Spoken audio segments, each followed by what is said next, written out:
भोपाल के हबीबगंज जैन मंदिर में चातुर्मास में आए आचार्य श्री विद्यासागर ने आज अपने प्रवचन में कहा कि जिस तरह बाढ़ के वेग में हम कोई प्रयोग नहीं कर सकते, लेकिन बाद में पानी का वेग कम हो जाता है और वेग की कमी के बाद हम उसे सफलतापूर्वक पार कर सकते हैं, उसी तरह हमारे कर्मों का वेग रहता है और वेग में हम अपने आप को कुछ कर नहीं सकते। तो जब वेग में कुछ कमी हो जाती है तो उस समय हम पुरुषार्थ कर सकते हैं। उसी प्रकार हम किसी से जबरदस्ती कोई काम नहीं करा सकते जब तक कि वो खुद काम नहीं करना चाहता। नदी में बाढ़ आती है तो बाढ़ किसको बोलते हैं? बाढ़ उसको बोलते हैं जिसमें ज्यादा पानी का वेग होता है। उस वेग के साथ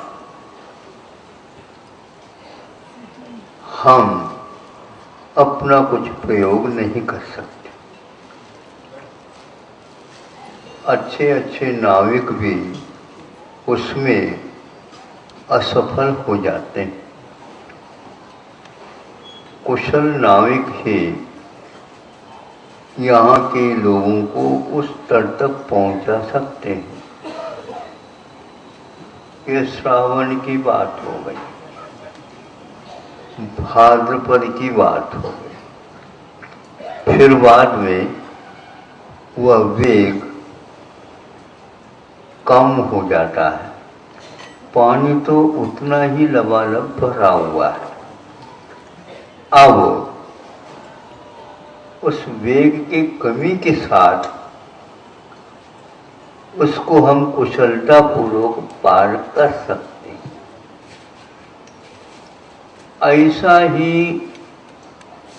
कर्मों का वेग रहता है और उस वेग में हम अपने आप को कुछ कर नहीं सकते। तो उस वेग की जब कमी हो जाती है उस समय हम अपना पुरुषार्थ कर सकते हैं। इसलिए आचार्यों ने सम्यक दर्शन प्राप्ति इत्यादि में यही कहा है कि जब देशना का पात्र कौन होता है तो कम से कम वह उसकी थोड़ी बहुत भूख खुल जाए। हाँ, तो यह सुनने की वह रुचि भी पैदा कर सकता है। जबरदस्ती करके हम उसको खिलाना और पिलाना चाहे तो बड़ों को तो दूर, छोटे बच्चे भी जब नहीं आते पास तो बड़े कैसे आएंगे? ऐसे आप लोग नदी की बाढ़ की भांति थोड़ी बहुत वेग कम हो जाता है तो उसका काम किया जा सकता। इसको आचार्यों ने मुख्य रूप से उदीरना और उदय दो प्रकार के नाम दिए। तीव्र उदय के साथ वो काम में नहीं आ सकता। तो मंदोदय होता है तो उसका प्रभाव कम होने से वह सुन भी सकता है।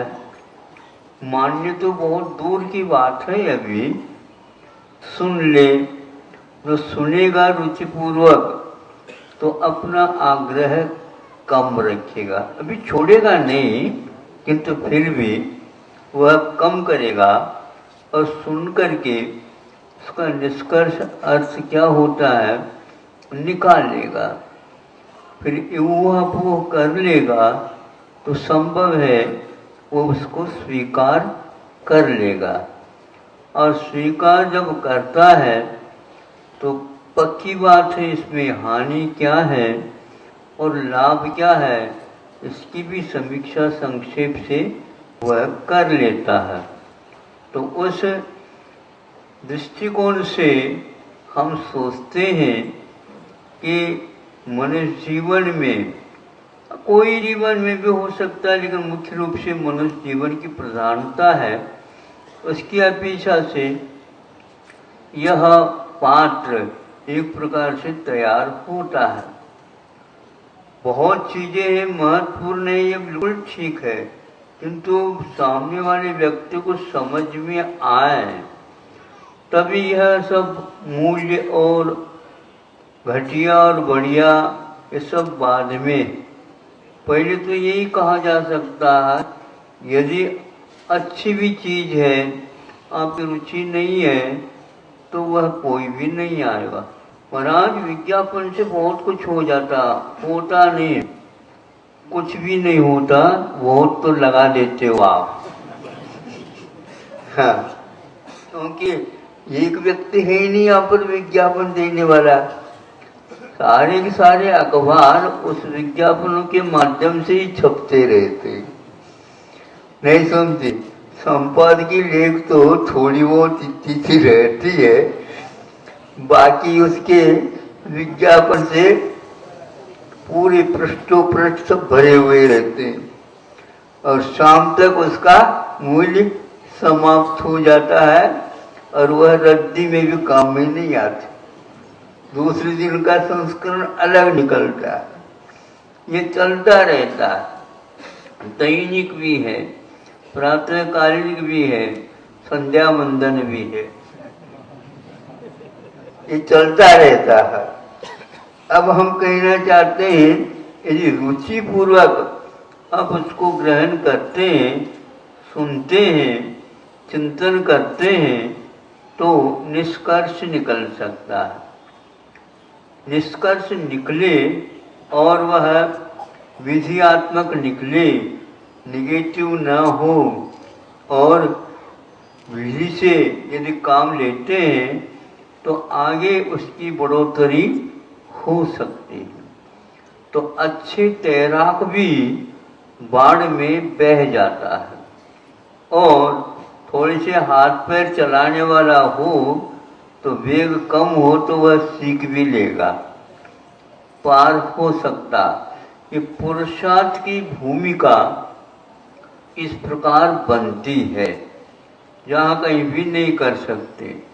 लोहा जब कड़ा रहता है उस समय उसको हम मोड़ नहीं सकते, किंतु तपाने के उपरांत उसमें मोड़ जैसे चाहिए वैसे हम ला सकते हैं। आत्मा की बात भी ऐसी ही है। तो वह इस प्रकार के समय अथवा संयोग में अपना पुरुषार्थ कर सकता। पुरुषार्थ के लिए जल्दी नहीं की जाती, किंतु भूमिका बना करके उसको किया जाता है। तो आचार्यों ने ये कहा कि उसी प्रकार के वातावरण में रहो जिससे वेग उत्पन्न न हो। वेग उत्पन्न न हो, कषाय के वेग में उस नदी की भांति कोई भी नियंत्रण से बाहर रहती है। तो आप लोगों के कषायों के जो वेग है वे भी नियंत्रण से बाहर रहते हैं। उनको सत्संगति, खान पीन, रहन सहन, पठन पाठन, वेशभूषा आदि आदि के माध्यम से नियंत्रण अंकुश में रखा जा सकता है। रखिए नियम ने। वृद्धावस्था में वैसे ही दादाजी को जहाँ पर बैठना वहीं पर बैठ जाते हैं घंटों तक। है जवान को बिठवा दो, नहीं बैठ सकते। फिर जवान को क्या करें, अंकुश तो लगाना है, बांध दो, बांध दो तो अपने आप ही वह इर्द गिर्द वहीं पर परिक्रमा लगाना प्रारंभ कर देगा। वो हो गया जीवन पर्यंत अंकुश लग गया। तो ऐसे ही आत्मा को भी अनंत काल से भटकती आई है। कषायों का वेग रहता है तो किसी को सुनता ही नहीं हो, किसी को देखता ही नहीं हो, कुछ बातें तो बहुत दूर की बात है। ऐसी स्थिति में उसका नियंत्रण ऐसा किया जा सकता है। आचार्यों ने इसके लिए पुरुषार्थ की भूमिका बनाने के लिए ऐसा कहा है। धीरे धीरे वह इस साँचे में ढलता चला जाता है तो अवश्य ही उसका कार्य तो असंभव जैसा लगता था संभव हो जाता है। होता है क्या नहीं? आप लोगों को कैसा था लग रहा है? बाढ़ आने को थी यहाँ पर भी, लेकिन धीरे धीरे वो बाढ़ व्यवस्थित होती जा रही है। जा रही है वहाँ महाराज, बिल्कुल अपने आप जो है नियंत्रित, व्यवस्थित, और अब विज्ञापन की कोई आवश्यकता नहीं पड़ेगी। भैया वहाँ कैसे चल रहा है पूछताछ करो तो मालूम पड़ेगा। तो धीरे धीरे काम होते हैं, एक बार में काम कभी भी बनता नहीं।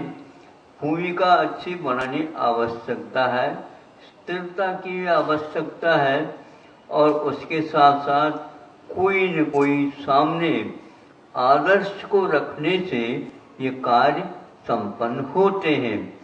हमें हमेशा हमेशा अपने पूर्वजों को आदर्श के रूप में स्वीकार करना चाहिए। सभी तूफानों, बाढ़ों, वेगों सब में उन लोगों ने इसको खड़ा कर रखा। अभी तक वह जमा हुआ रहता है, जमा हुआ है। इससे स्पष्ट है उन लोगों की स्थिरता के साथ उस समय जो स्थापना की है वो आज हम लोगों के काम में आ रही है। यह आदर्शवाद अपने आप में बहुत महत्वपूर्ण होता है। तो हम अपनी वेगों को कैसे कम करें, पूर्वजों की ओर देखें तो हमारे यही नज़र में आता है, समझ में आता है कि उनके जो अनुभव है, उनकी जो सूझबूझ है, उनकी जो स्थिरता है, दृढ़ संकल्प है, वो हमारे काम में वो आज है ही नहीं, किंतु उनकी कृतियाँ, उनके विचार, उनके द्वारा बताया हुआ संकेत और सूचना फलक यत्र तत्र लगा करके गए हैं। हम यहाँ पर जाते हैं सुबह सुबह तो कम से कम 2-3 बार मुड़ना पड़ता है। और मुड़ना पड़ता तो विशेष रूप से वहाँ पर पुलिस लगी हुई है, पुलिस लगी हुई है, लेकिन हम लोगों के लिए पुलिस कुछ भी नहीं करती, क्योंकि उन्होंने सोचा कि ये यहाँ पर ये चलेगा 4 महीने का कार्यक्रम, एक खुला छोड़ रखा।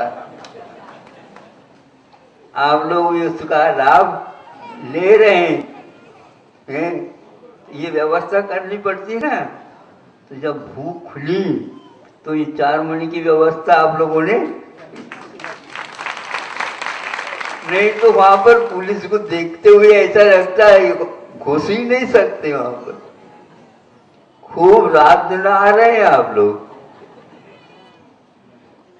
कितना पड़ता है? एक मान लो थोड़े से भी लांगना होता, लांगने नहीं ले सकते, फिर कहाँ तक दूर आधा किलोमीटर जाओ, फिर बाद में मुड़ करके आओ, और वो भी रुक रुक करके आओ।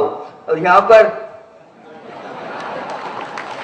जब चाहे तब। तो ये जो व्यवस्था है, ये व्यवस्था एक दिन में नहीं हो पाती, खूब समझाना पड़ता है और उसके अनुसार करना पड़ता है, तब कहीं जाकर के होता। कर्मों में भी ऐसी ही व्यवस्था है।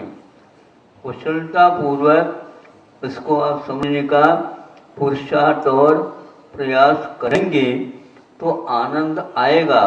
और एक बार ये आनंद आना प्रारंभ हो जाएगा तो फिर संयत वर्ग करके आप अपने मार्ग से कितने भी वेग के साथ अपने वाहनों को चलाओ, उससे कभी भी दूसरे को परेशानी का अनुभव नहीं होगा। और उसके साथ साथ वो भी समझेंगे हमें भी इसी प्रकार संयत मार्ग पर चलना है और अपनी मंजिल तक पहुंचना है। ये कर्मों के वेग को समझते हैं, और ये समझ में तब आता है जब थोड़े बहुत जो समझदारों के साथ हम संगति रखते हैं, और संगति का फल हमेशा हमेशा बहुत ही मीठा मिलता है। इसलिए अब धीरे धीरे आप सीख रहे हैं, अब तो प्रवेश तो काफ़ी हो गया ऐसा लगता है, लेकिन अभी काफ़ी उसको मजबूत बनाने की आवश्यकता है, नहीं समझे? हाँ, मजबूत इसलिए आवश्यक है कि उसमें किसी प्रकार की कमियां नहीं रहना चाहिए, नहीं तो थोड़ी सी असावधानी हो जाए तो छत में से पानी आने लग जाता है। छत में से सामने आंगन में ले जा करके गिर जाए तो क्या होता? अब ठीक कर दे, कुछ लगा दे? नहीं, अब कुछ नहीं लग सकता। क्यों नहीं लग सकता? जिस समय हमने ढाला था उस समय असावधानी रह गई, इसलिए छत की जल्दी न करियो। छत की जल्दी न करते हुए टपक न जाए, ये बूंद भी टपकेगा तो आपका रिकॉर्ड खराब हो जाएगा। हाँ, और जितना भी मेहनत है सब गड़बड़ हो जाएगा। इसलिए पक्के मकान ऐसे थोड़ी बन सकते हैं, इसलिए आपको बड़ी सावधानी के साथ, देखो पहले के मकान बने रहते हैं कैसे होते हैं, और आप भी बनाते हो, कितनी सावधानियां रह जाती हैं। आज तक वो ऐसे ही वातानुकूल बने हुए हैं, उसका अनुकरण करो और आगे बढ़ो। ध्यान रखना, यहाँ रास्ते में कोई रुक नहीं सकता। इतने रास्ते चल रहे हैं लेकिन जाम नहीं हो सकते। उसी प्रकार आप लोगों को ये प्रवाह है, परंपरा है, बच्चों का भी आना होता, आप लोगों का भी रहता, तो वह चलता रहे। रुकने से बड़ी अव्यवस्था हो जाती है, किंतु पीछे लौटने की बात ही नहीं होती। एक तरफ चल रहे हैं तो चल रही हैं, उधर से आ रहे हैं तो दूसरा रास्ता है, इधर से जा रहे हैं तो दूसरा रास्ता। और यदि आवश्यक हो गया तो वहाँ चौकियाँ बनी हुई रहती है, तो जो जैसे अनुकूलता है उसके अनुसार उसमें से वह रास्ता निकाल लेता है। आप लोगों को भी इस बाजार में से अपने अपने रास्ता तय करना है। जहाँ मुड़ना आवश्यक होता है, जहाँ पर थोड़ा सा विश्राम लेना आवश्यक होता है, पुलिस से भी थोड़ी सी मित्रता रखिए। अहिंसा परमो धर्मो है। भोपाल से EMS टीवी के लिए कैमरामैन संजय शुक्ला के साथ आकाश सोनी की रिपोर्ट।